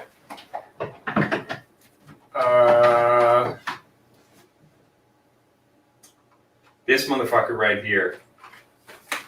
80 Laws. 80 Laws Rye. Why can't I get this to focus? Okay. 80 Laws Rye. It's defiantly bad. We should do a rye night. I would love that. But yeah, so the problem with both of these is and I don't know if it's the rye varietal or if it's the way they're distilling, if they're taking too much of a tails cut, maybe. I mean, it could be that. I guess if they're taking a really heavy, like that low alcohol tails cut, I guess that might do it too. But it's this weird thing with some ryes where it goes from eucalyptusy and vegetal like black tea, it goes into like yard waste. And I appreciate like an earthy rye. Like there are some ryes that come off earthy and like maybe a little muddy. That's not necessarily bad. But like some of these come off so like wet rotting leaves. Like when you rake leaves and the ones at the bottom have gotten pushed down and wet and it's been raining and they've been rotting under there. That's the smell I get. That's the smell I get on these two. And like 80 Laws I want to like. I really do want to like them. And here's the thing. Wait, what other thing did we do from them? This little fucker. You know, me and the old man broke this out. This was their Triticum. This was their wheat whiskey. Me and the old man did a review on this back when. And I think the mulch. Thank you, Charles Ashworth. Mulch. Thank you, my dude. We did this one, and at first we thought it was okay, but the more I drink it, the worse it gets. It's like the exact opposite of a neck pour. This one, it tastes so chemically. I don't know if it's the fact that they're just not letting it age long enough, or if there's something on the distillation end that they're just having trouble with. Like, it seems like a lot of people in Colorado like 80 Laws, so I don't know. I feel like maybe I'm missing something here, but fucking A, every time I have an 80 Laws product, I have to choke it down. And like, their bourbon was all right. Their bourbon was all right. But like, you know me, I'm a rye guy. I like my ryes. And their rye was super disappointing. And I like my wheat whiskey too. And their wheat whiskey was super disappointing. Like, it's just, it's a real shame. Hey, Dram Bam, thank you so much for coming in. Really appreciate it. Everybody, show some love to Dram Bam. Show some love, please. Is 80 Laws the Colorado version of Wyoming whiskey? They seem to be, unfortunately. Maybe they need Nancy Frailing to show up and help them get their shit together.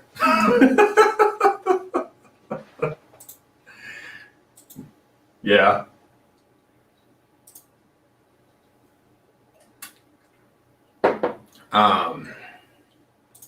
Wait, which one are you talking about? Are you talking about that barrel pick?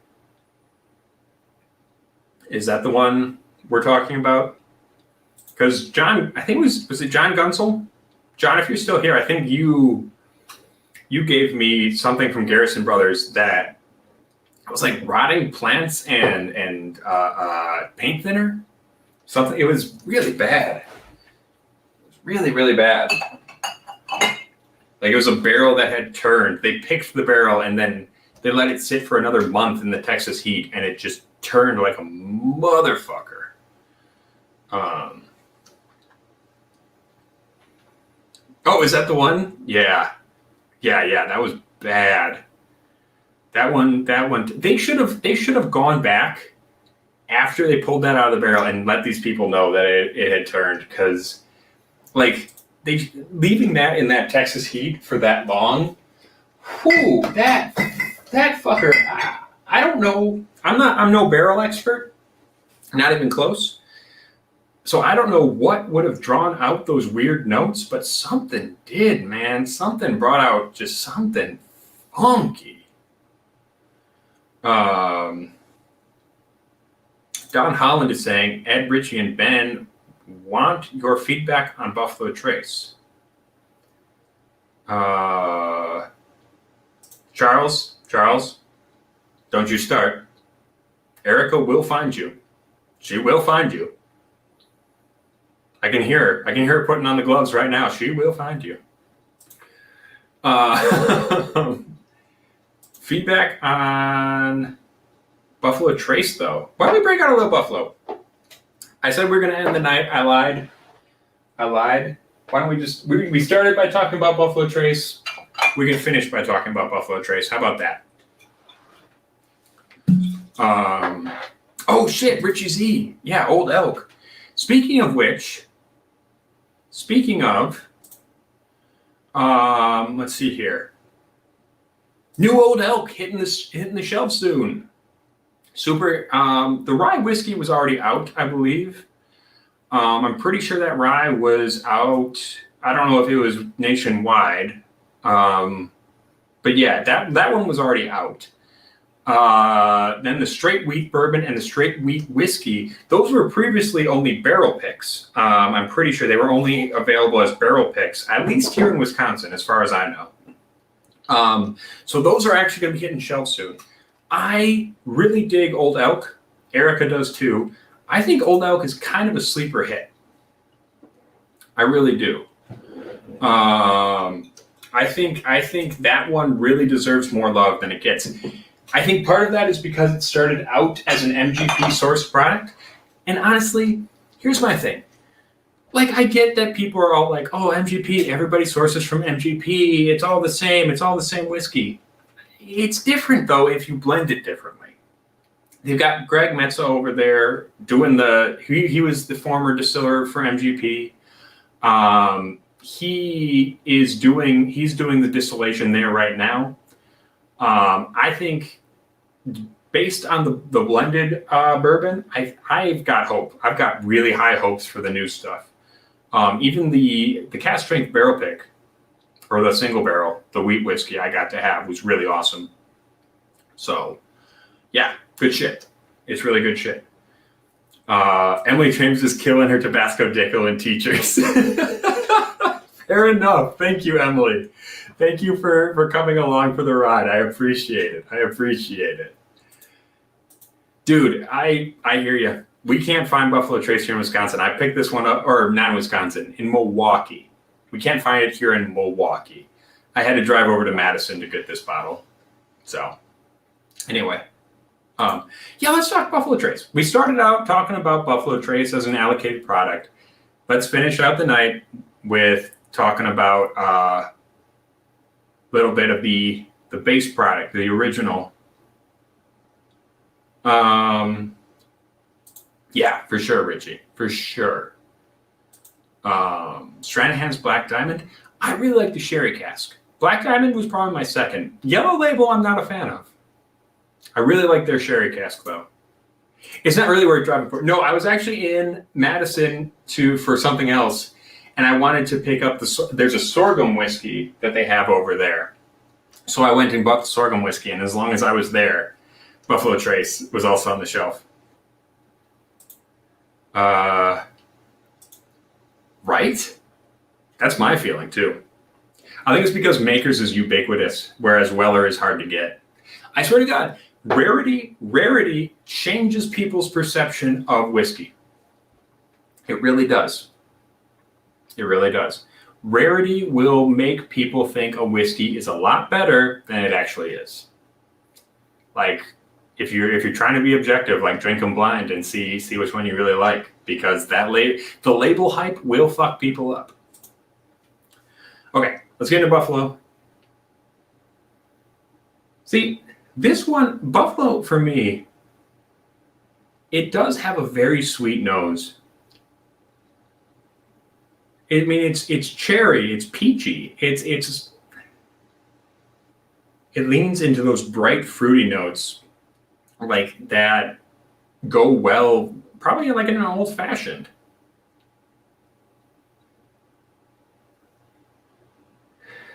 Peachy, cherry, a little bit of caramel, a little bit of vanilla.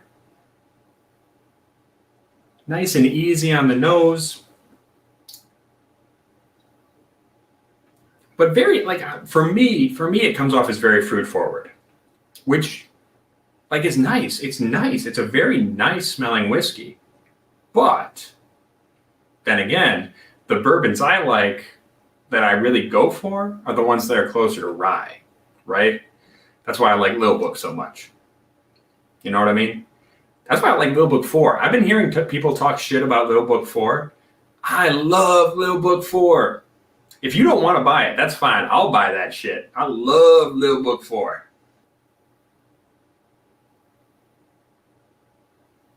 Yeah, the thing about Buffalo Trace is that it's got all these fruity notes. It's got these caramely notes. It's got the vanilla notes. It's got no spice, though.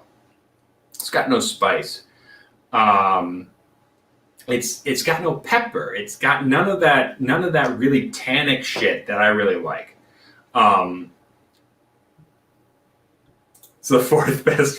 Is the fourth the best one yet? For me, I haven't had two. Yeah, no, I didn't get two. Here's the thing. Me and Erica did a review. It's on the channel somewhere. But I liked 4 better than 3. 3 was way sweeter and more fruity for me. And that's just not my thing. I liked 3. I liked 3 a lot. But 4 dialed up everything. Cayenne pepper. It was like drinking a Creole spice blend. Right? And that's what I want in a whiskey. I want it to taste like a fucking Creole spice blend with like goddamn eucalyptus in it. I know, right? I know.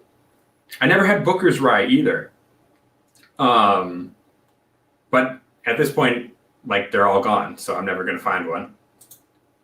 See, I liked it, but I feel like a lot of people, the bourbon drinkers out there are probably like, it doesn't have as much cherry, it doesn't have as much fruit, it doesn't have the usual bourbon-y stuff. Like, they made a very rye-forward whiskey.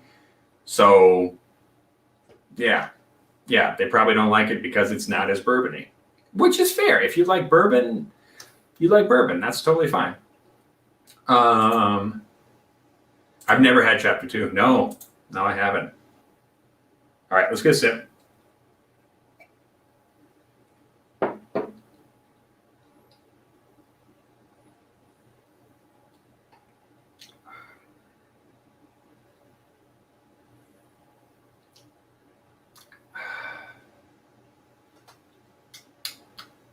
It's good whiskey. I'm not going to say it's not good whiskey. This is good. I mean, it's good whiskey. It's vanilla, caramel, it's cherry, it's peaches and cream. Like the taste at least has a little bit of pepper as compared to the nose. So I'll give it that. Like it's not bad whiskey. I think Buffalo Trace for me is if you want something that has like the taste of residual sugar, right? Like if you want something that tastes like it's if you're not into like dry whiskeys, if you're not into like whiskeys that are just pure dry, bone dry, spice and alcohol, then I get loving Buffalo Trace. And I think it does it well. I do think it does it really well. That said, it's not my favorite. It's not my favorite. This is a whiskey I drink. This is a nightcap whiskey. I would say this is a nightcap whiskey. You know, as opposed to something I really want to take my time with. Yeah, it's a nightcap whiskey. It's something that's sweet and easy and good to go with and goes down easy. And I think anybody can drink it. That said, do I wish it had more tannic stuff? Do I wish it had more punch? For sure. But it's still good. Hey, Tim Evans. I don't know if you were in earlier and I missed you, but good to see you. How you doing?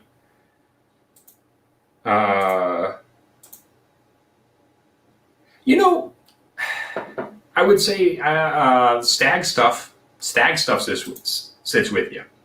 The reason I like Stag is because it tastes like cherry Dr. Pepper if you mixed it with an entire rack of spices. I mean, you were just throwing marjoram in there and mustard seed and goddamn basil and, peppercorn. You were just throwing spices into a big thing of Dr. Pepper. That's what I'm about. Like, and I think, so for example, that's why I really dig this year's Makers. If you didn't watch our review, you know what? I said I was going to get off 10 minutes ago. You guys just kept me talking. Man. But that's why I really love this year's Makers. This is the Makers SE4 Cross PR5. That like Buffalo Trace has all the nice sweet notes, the cherry, the peaches, blah blah blah blah blah. This though takes all that and adds another layer: the allspice, the black pepper, the cayenne, all that stuff, man. That's what I want. Like my perfect bourbon is mostly dry with just it's off dry, touch of sweetness. Like I want it to be close to a rye, but with just enough of that sweetness to differentiate. That's where I'm at. Like a rye, I want a rye to go full on, no stop, straight dry spice. That's my thing. But bourbon, a little bit of that cherry note, throw that cherry in there, get that off dry, slightly sweet. That's what I'm about. Yeah, right? AJ Lopez is saying, Mash Bill 1 is you got to have it well aged.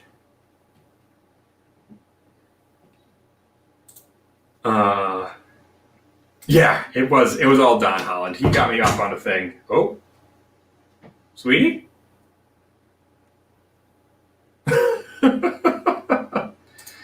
$60. It's going for like 80 here in Wisconsin, which is a little heavy. It's a little heavy. I still think it's really good though. I think that stuff's fantastic. So I think it's. I'm trying to remember the RC6 though. I can't remember if I like the RC6 better. So, yeah. You know what else I get on here, which is weird because like this is new oak. A slight hint of like cotton candy. Just the slightest hint of like cotton candy.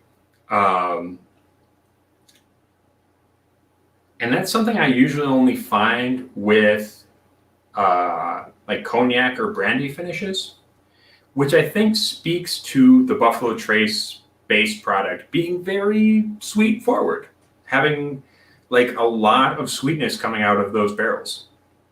Obviously, that's the thing you got to remember. Like a young product is going to have a lot of caramelized wood notes. It's going to have a lot of vanillin. It's going to have a lot of lactones, which usually come off as more coconutty. And it's going to have some esters, right? It's going to have esters, so it's going to be fruity, coconutty, and vanillin and caramelized, right?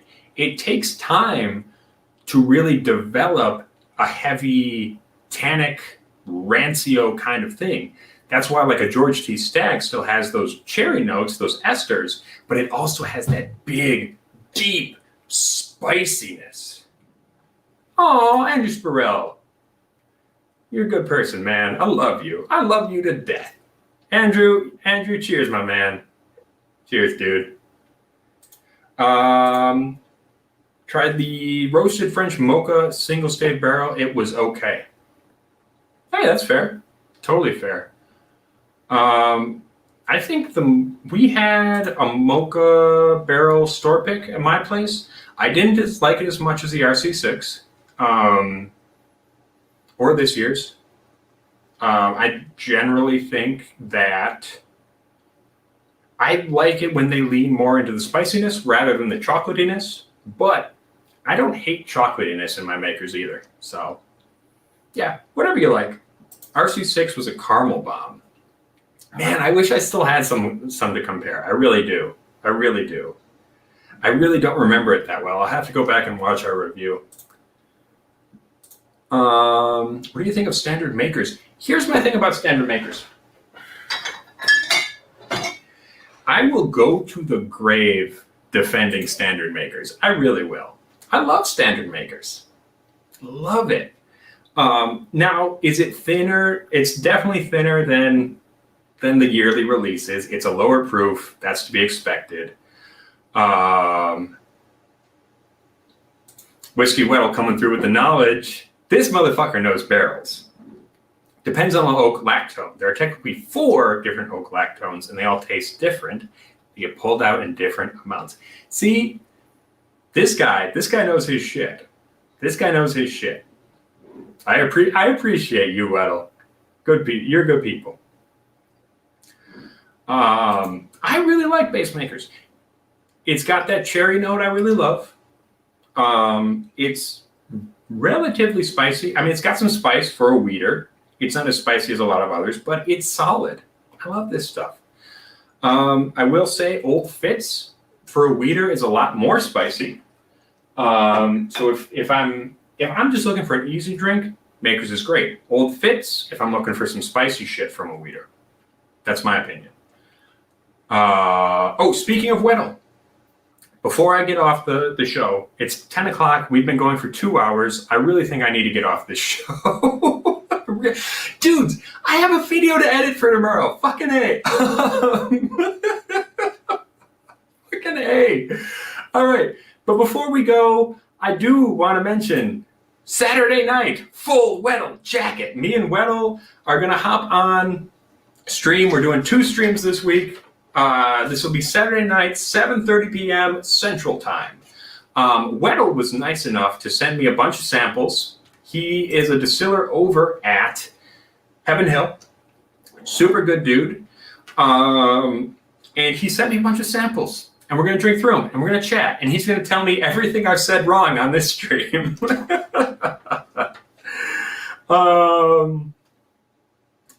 So, all right. Here, I'm going to tell you what we're going to be drinking on Saturday. So you can all be excited. Number 1, Elijah Craig 125 proof grenade. I'm excited for that. Also, how do you guys say Craig? Because I say it Craig. Erica keeps telling me I need to say it Craig. But I insist it's pronounced Craig. Number 2, Knob Creek 125th anniversary 122.3 proof. Which, if I remember correctly, that's not a Heaven Hill product.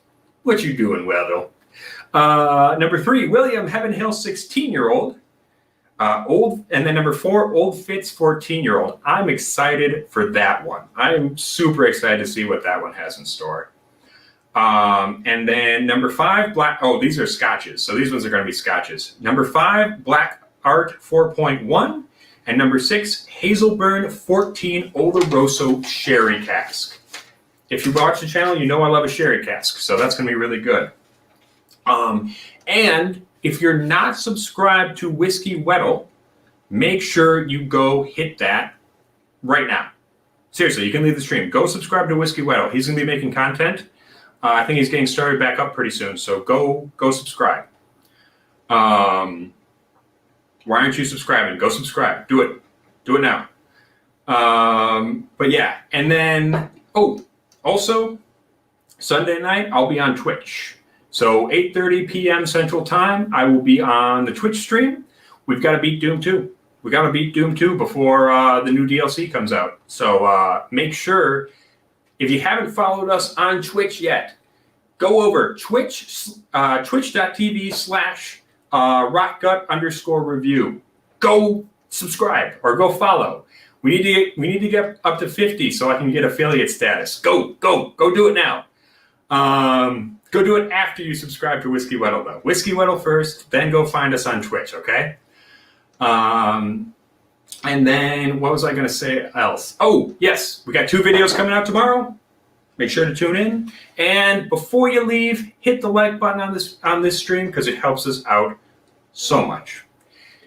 But aside from all that, I love you all. You are all beautiful, wonderful, amazing people. Until next time, stay healthy, stay safe, and of course, stay rotten.